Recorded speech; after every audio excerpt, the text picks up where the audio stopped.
Hello, everybody. I hope all are doing really well. My name is Nandini, and I am a communication skills and English language trainer. And I hope you know that by now very well. आप सबका स्वागत है Aryabhata classes की spoken English classes में और हम यहाँ पे काफ़ी टाइम से कुछ सेशंस देख रहे हैं which are about spoken English and some useful expressions जो आप यूज़ कर सकते हैं कॉमन टॉपिक्स के बारे में बात करने के लिए। और आज का जो हमारा टॉपिक है that is about talking about a future. ठीक है, तो आज हम one second yes yes, so we will learn how to talk about our future. So of course कि future plans के बारे में बात कैसे करते हैं and towards the end we'll learn how some specific expressions that we can use to talk about our future. ठीक है, so let's not waste any time and let's quickly begin. All right, so the first one is talking about goals. ठीक है, और talking about goals मतलब आपने अपने future के बारे में क्या डिसाइड कर रखा है, उसके क्या प्लान्स हैं आपके, आप अगले 5 साल में या 10 साल में अपने आप को कहाँ देखते हैं, उन चीजों के लिए अगर आप उन चीजों के बारे में अगर आप बात कर रहे हैं, so then what are the expressions that you can use. The first one is I am going to, मतलब आप सिंपली क्या करना चाहते हैं। So for example I am going to learn spoken English, I am going to learn spoken English, मतलब ये आपका plan है करने का।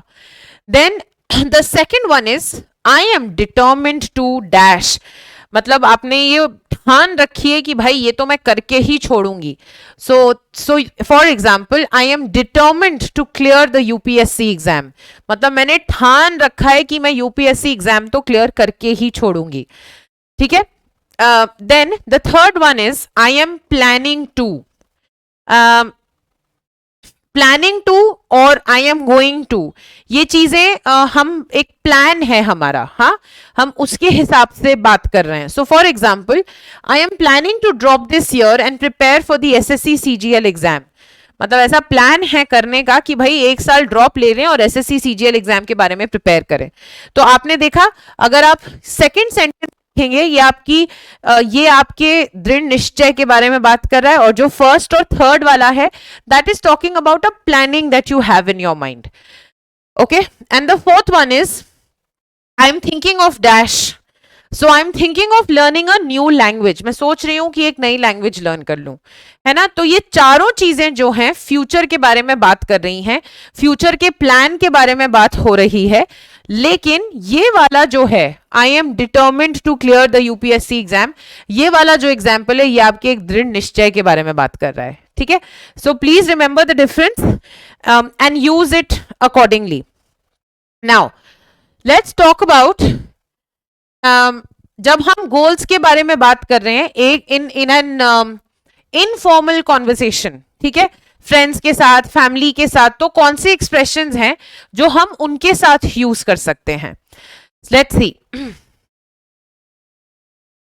आई am looking forward to dash, ठीक है, ये वही वाली चीज है कि हम यहां पे बोले I am planning to dash, बस फर्क इतना है कि जब हम I am looking forward to बोलते हैं तो इस डैश में आईएनजी फॉर्म में चीज आएगी। For example I am looking forward to learning a new language, ठीक है, टू के साथ लर्न, हमने क्या बोला, टू के साथ learning a new language ING form में हमने लगाया।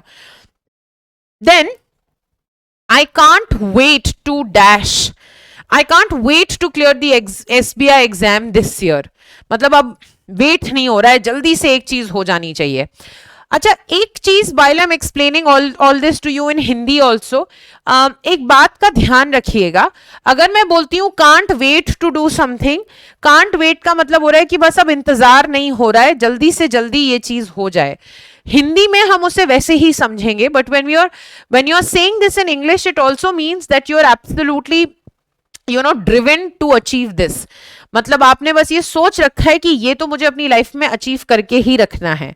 तो अगर मैं उसको बोलूं कि हाँ वेट नहीं हो रहा है, अब ये तो करना ही करना है, थोड़ा हल्के में हो जाती है वो बात। वो डिफरेंस है लैंग्वेजेस का। See, if you try and learn English by translating it directly from Hindi, it is going to be a little difficult. क्योंकि एक लैंग्वेज में एक एक्सप्रेशन का डेप्थ क्या है और दूसरे में शायद उतना डेप्थ ना मैच कर पाए. सो व्हेन यू से this expression in English, you are talking about determination, you're talking about your goal, you're talking about your ambition, but when you say it in Hindi translate करके तो वो थोड़ा सा उसका भार कम हो जाता है ना. Then the third one is I'm counting the days until I join Labasna. Labasna is, of course, I hope you all know, Lal Bahadur Shastri Academy, है ना. The ones that I'm not, मेरे को पूरा full form याद नहीं है, पर लाल बहादुर शास्त्री की जो ये academy है मसूरी में, जब civil services clear कर लेते हैं तो तब जाते हैं. So I am counting the days until I join Labasna. दिन गिन रहे हैं कि भाई अब ये होना चाहिए. So these are the expressions that we are using in informal conversation. That is, I told you कि informal का मतलब होगा with friends and family. With friends and family. Now, okay. So the let me go back here once. हाँ, ये जो वाला part था talking about goals. This can be used in formal atmospheres plus informal both. Okay? और ये वाला जो था, जो हमने ये वाला किया था, this is about this is in informal atmosphere, that is with friends and families. तो प्लीज इस बात का थोड़ा सा ध्यान रखिएगा, ठीक है. And some useful phrases and expressions that you can use to talk about your future. Let's discuss those now. So the first one is put your best foot forward. Put your best foot forward का मतलब क्या होता है? Do something with a lot of determination. मतलब अगर आपने कोई एक चीज ठान ली है तो आप उसमें पूरी मेहनत करें. हाँ, you leave no stone unturned. So for example, if you want to clear the UPSC exam, you will have to put your best foot forward. ठीक है? You will have to put your best foot forward. You work with a lot of determination every single day.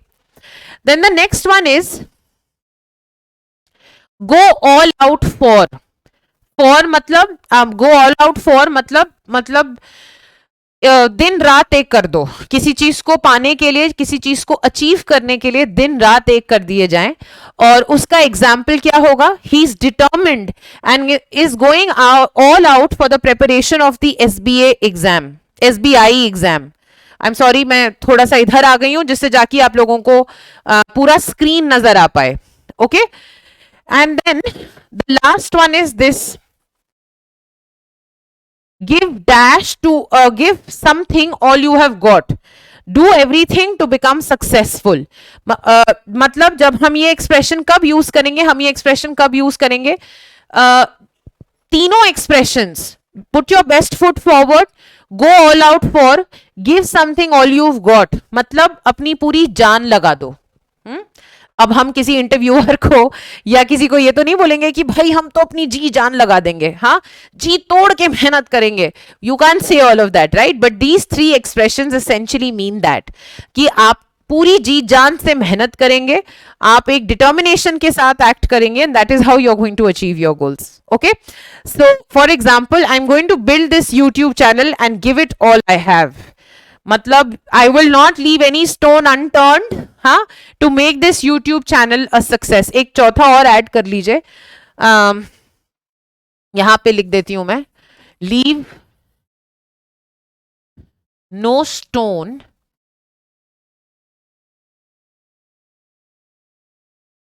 unturned. मतलब ऐसी कोई चीज ही नहीं है जिसपे हमें फोकस छोड़ देना है. Whatever it takes to achieve that particular goal, we are going to do that. Okay, so you have 4 expressions for it. What are the 4 expressions? Leave no stone unturned. The next is put your best foot forward, which means do something with a lot of determination. The third one is go all out for, which is put all your effort and energy into something. And the fourth one is give something all you've got, which means do everything to become successful. ठीक है? So I hope this is absolutely clear and there is no doubt about it. Now, how do you practice this again very simple, आप ये activity करिए in front of a mirror, क्योंकि ये वाली जो activity है, because by now you have some base about speaking about yourself, right? You have already seen 6 videos, which is why this particular video was only about expressions and the useful vocabulary and sentences that you can use to talk about your future plans. But now what I would want you to do is कि आप अपने बारे में एक पूरा, जैसे मैंने आपको लास्ट वीडियो में भी बताया था कि शुरू से लेकर एंड तक आप एक पूरा फॉर्मेट, एक पूरा आपके पास स्ट्रक्चर होना चाहिए कि आप अपने बारे में क्या क्या बोल सकते हैं. So now since this is the I think this is the 7th video that you are watching. So starting from pleasantries, introducing yourself, strengths and weaknesses, hobbies and future plans. ये 4-5 चीजें हैं जो आपके पास एक बिल्कुल बेस किस तरह आपके लिए आपके पास रेडी होनी चाहिए after watching this 7th video. Now is the right time to of course practice in front of the mirror and continue to do it.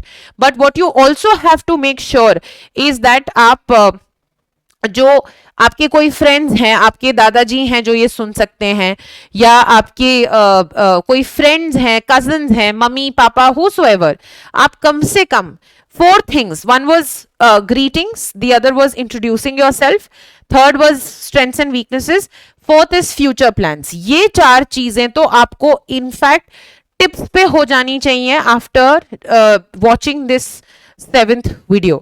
ठीक है?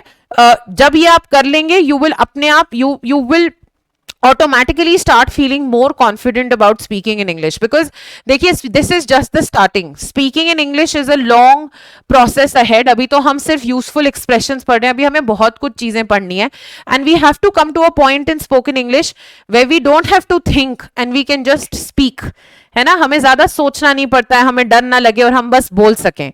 तो उसकी शुरुआत यहीं से होगी कि आप सबसे पहले greetings, introducing yourself, strengths and weaknesses and your future plans, you're able to talk about them smoothly and there is no problem. और वो ऐसा भी नहीं लगना चाहिए कि बहुत रटा हुआ हो. ठीक है? चलिए, so I hope this video was quite useful for all of you and you learnt something out of it. Thank you so much for watching and I will see you in the next video. Okay? Bye bye.